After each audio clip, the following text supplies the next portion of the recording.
on an issue so close to my heart, trail hunting and more broadly animal welfare. Put simply, animal cruelty should have no place in modern progressive 21st century Britain. Having spent most of my life living in rural areas, I've witnessed firsthand the brutal reality of hunting with dogs, and contrary to the views of some, this opinion is shared by many rural residents. Yeah. It is imperative that as lawmakers we address the concerns surrounding trail hunting, particularly in light of the 2004 Hunting Act and the government's manifesto commitments. Fox hunting is not a sport.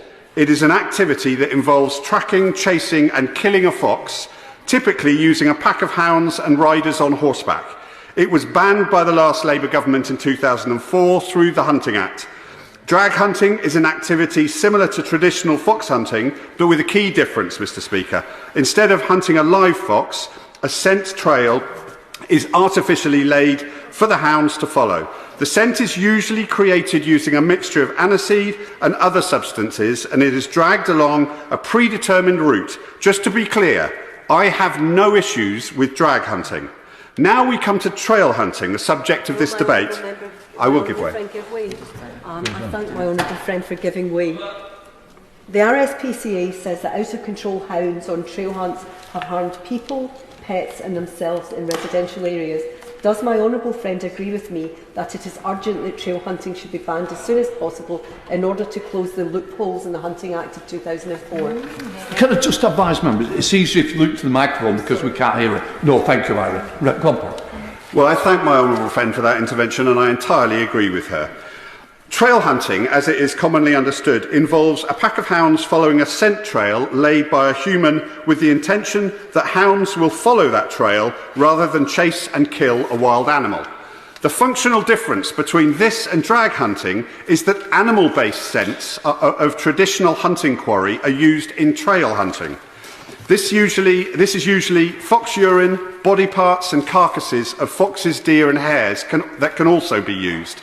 On the surface, it appears to be a harmless activity. However, there is now overwhelming evidence to suggest that trail hunting has become a thinly veiled pretence for illegal hunting activities under the Hunting Act 2004. Well, thank you, way. I will give way.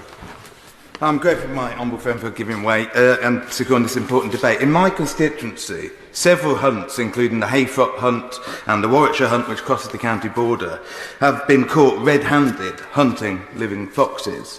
Does he agree with me that incidents like this show how urgent it is that this government honour its manifesto commitment to ban trail hunting? Well, I thank my honourable friend for that intervention, and in fact I can tell him that not only that, but within his own constituency, I have personally cleared land that has been created by local hunts to create the environment for foxes to thrive. It is a complete nonsense to assume or to suggest that fox hunting is of any use in terms of pest control. Yeah. It is not. This act was a response to the growing public outcry over the brutality of hunting practices. The act made it illegal to hunt with hounds except in certain circumstances in the case of registered hunts using scent trails. However, I will give way. James Shannon. Mr. Speaker, first of all, can I commend the honourable member for Camborne and Redruth? I've spoken to him beforehand, so he knows where I'm coming from. I have a very different opinion, and the honourable gentleman knows that. He respects that, and I respect him. So I just want to put that on record. Does he, because this is a devolved matter, and it quite clearly is, so England will make a decision, Scotland will make their decision, Northern Ireland and Wales separately because it is devolved. But does the honourable gentleman agree that when it comes to following the honourable gentleman's point of view, which he's clearly outlining, that it's very important to ensure that the hunting community deserves to have their voice heard and considered within that legislative process, because some of the things that have been said tonight, Mr. Speaker, have been said and the hunting community would dispute some of the information that he's saying. So just for the record, as a hunting man, one who's never hunted with horses or hounds, but one who deserves and thinks the right should be there for the hunting community to pursue it, does he think, before we go any further, let's get the other point of view? I think it's absolutely right that all voices are heard, but that science is followed, and it should be evidence and science-based. And the evidence and the science suggests that the cruelty to the animal that is being pursued far outweighs the pleasure that will give human beings. But I'm really happy for all voices to be heard within this debate. I will give way. I'm really grateful, but also the law must be followed. And the fact that 46% of registered hunts, trail hunts, end up chasing a fox proves that the law needs tightening up, tougher sentencing, and ultimately this Labour government will deliver that. Does he agree that that's a priority? I do agree, and I will be coming on to that point, and I thank my honourable friend for that point. I'll be coming on to it later in this speech. I will give way. George! I'm sorry to intervene again on the honourable gentleman, my neighbour in Cornwall. He's probably aware that in fact I spent hundreds of hours in this house before the 2004 Act, and pleased to see that going through. And in spite of all the intimidation and threats that I received at the time, it still went through.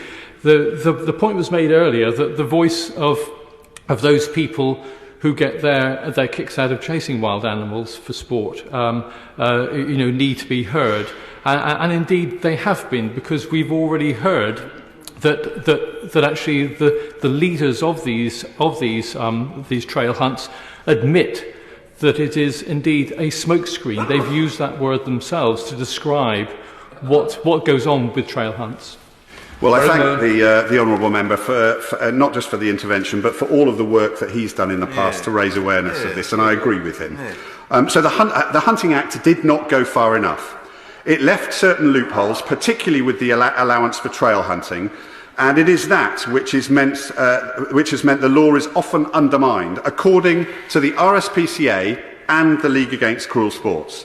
Despite the requirement for hunts to obtain landowner permission and follow strict regulations, there is significant evidence that trail hunts often lead to unlawful hunting of foxes and other wild animals.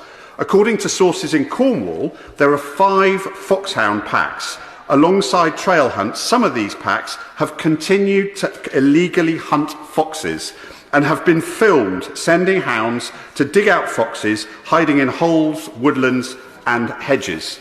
Many landowners continue to suffer horse and hound trespass, and it is a regular occurrence that uncontrolled hounds end up spilled onto roads, causing danger to road users, as was mentioned by my honourable friend. I will be there. Dan Robertson. Miraz Karen, in my very best Cornish that I will not be trying to repeat unless I have a lot more time to practice.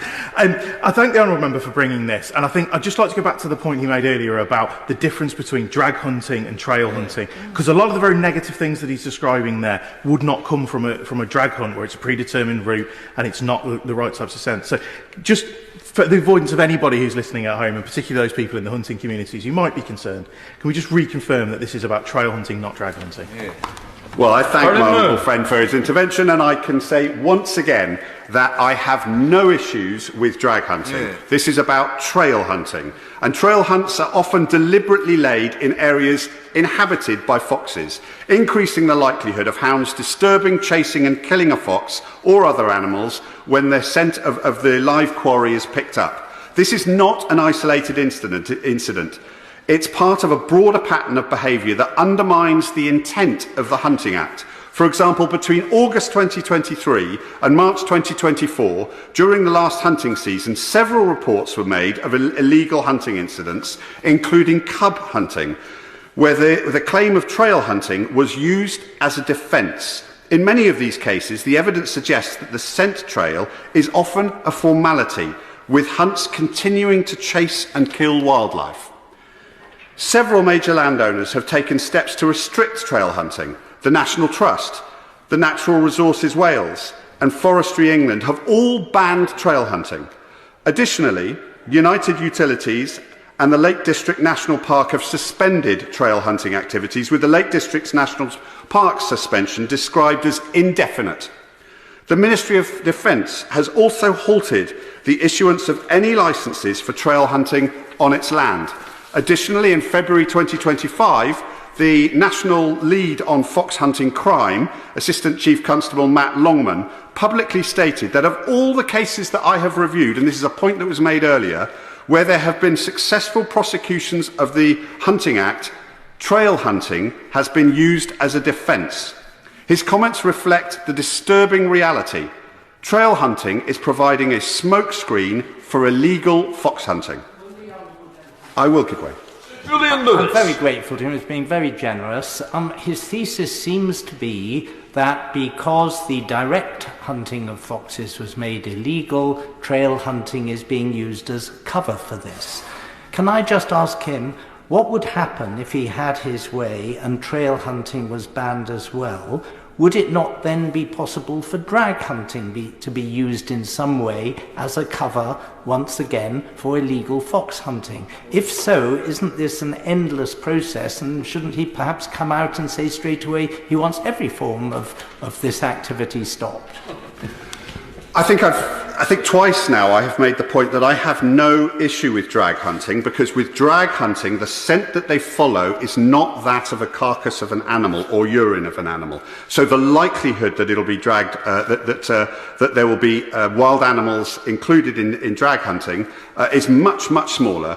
And the evidence and the advice from the RSPCA and the League Against Cruelty to Animals has also supported that view, that drag hunting is completely different from trail hunting, and drag hunting there is no issues. And you know, I think it's really important that this isn't seen to be a witch hunt against people who want to have a hack across the countryside with dogs in a specific route that is pre-planned. It's a really important nuance within rural communities, that we're not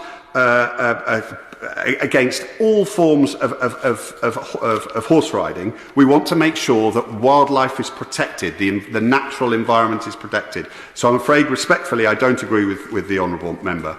In fact, the League Against Cruel Sport's own analysis reveals that trail hunting has been used as a defence, as I've said, in cases involving alleged illegal hunting by registered hunts.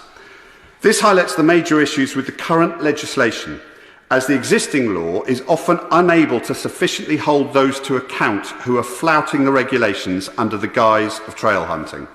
Moreover, enforcement in the field has proven difficult. While hunts are operating illegally, knowingly or intentionally hunting live quarry, it can often be challenging to prove this in court. The impact on animal welfare is significant, with wild animals, particularly foxes, being forced to run long distances while being relentlessly pursued, after which they are torn limb from limb while alive by a pack of uncontrollable hounds. The suffering does not stop there. Non-target animals, including domestic pets and livestock, have also been disturbed, attacked, and even killed when hunts veer off course, creating havoc in residential areas and rural communities. Mr. Speaker, this issue is not a matter for one party alone. Support for banning trail hunting crosses party lines. MPs from various political parties, including the Conservative Party, the Liberal Democrats and the Green Party, have all expressed concern over trail hunting's role in perpetuating illegal hunting activities. This broad cross-party support demonstrates a shared commitment to protecting animals, wildlife and the natural environment. I strongly believe it is time for us to come together and close this loophole once and for all. Public opinion on hunting in the UK has shifted dramatically over the years. Around 80% of the public supports a ban on hunting with dogs, and many of those would like to see trail hunting banned as well. The moral case for ending trail hunting is clear. It is inconsistent with the values of a modern, compassionate society that respects animal welfare. Hunting, whether through traditional or trail methods, often takes places in areas of natural beauty and fragile ecosystems.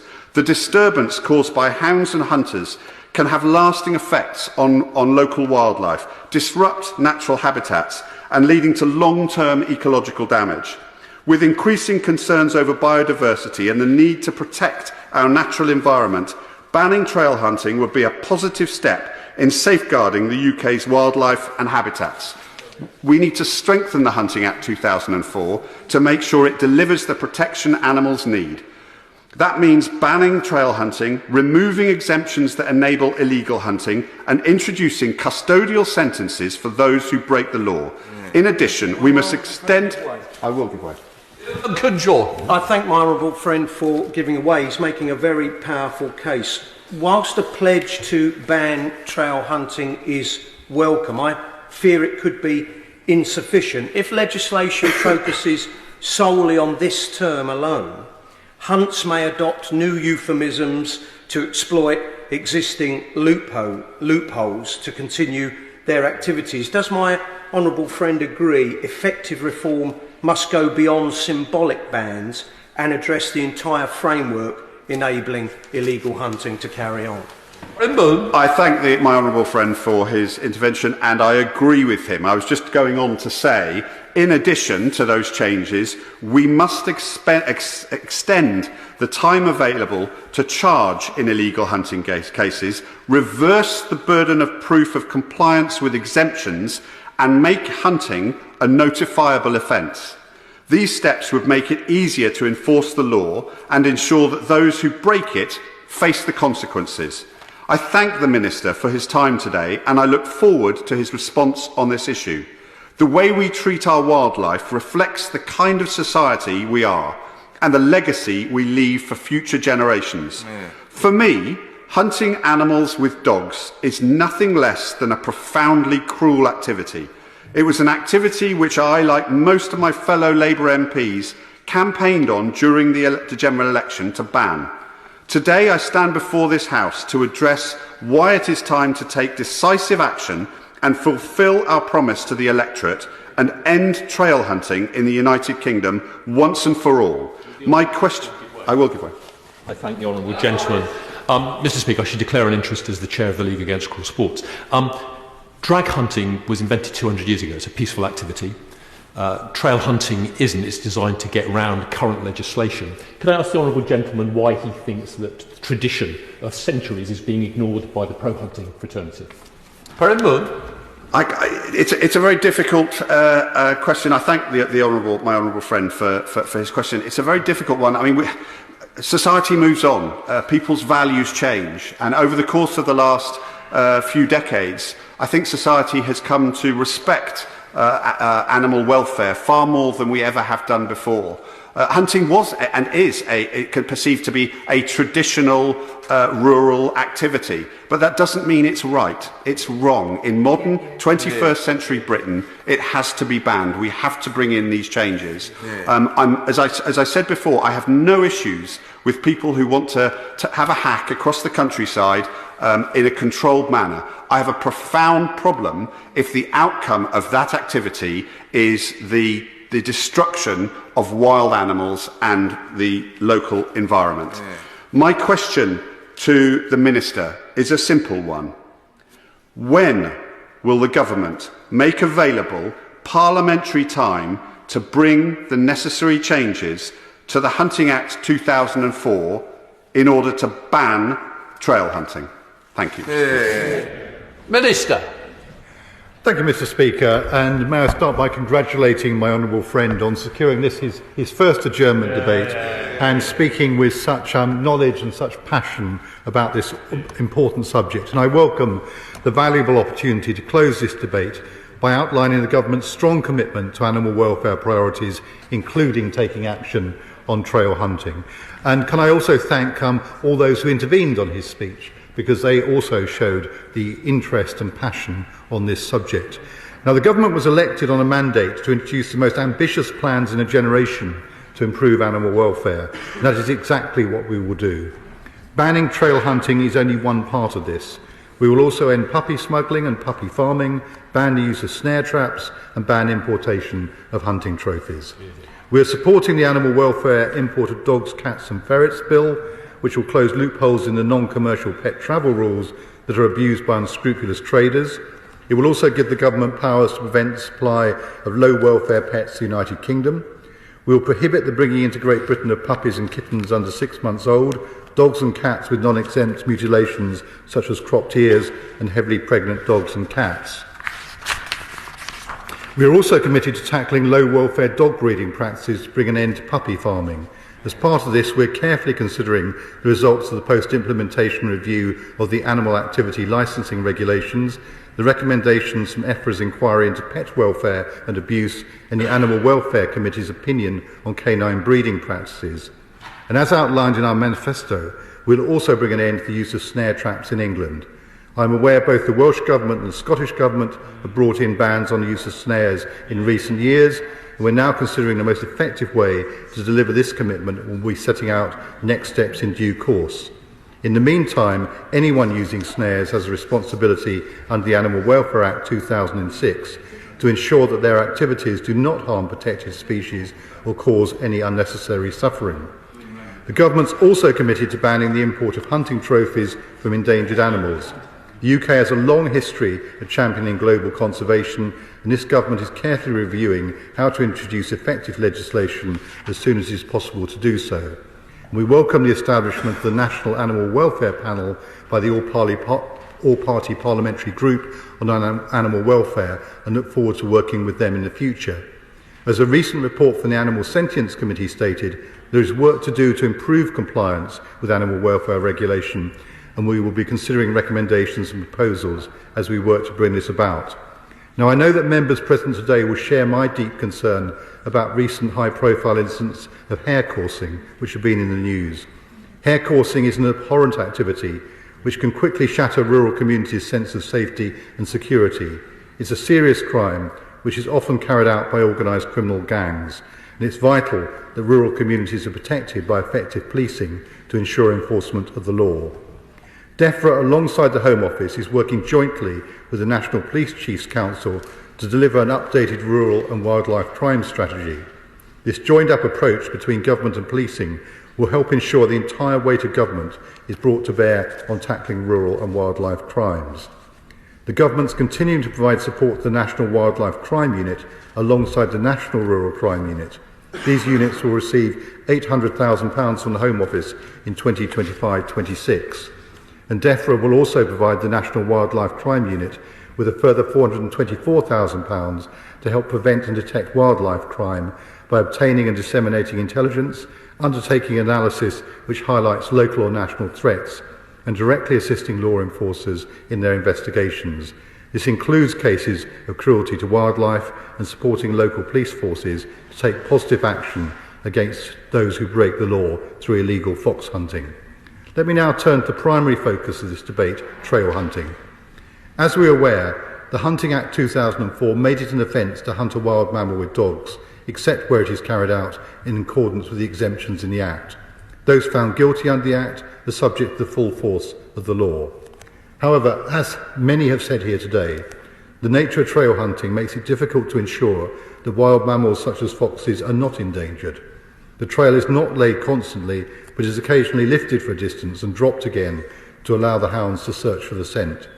Huntsmen and followers often do not know where trails have been laid, and it can mean that at times the scents of wild animals are picked up. This makes it challenging to protect foxes as well as other wild animals such as deer and hares.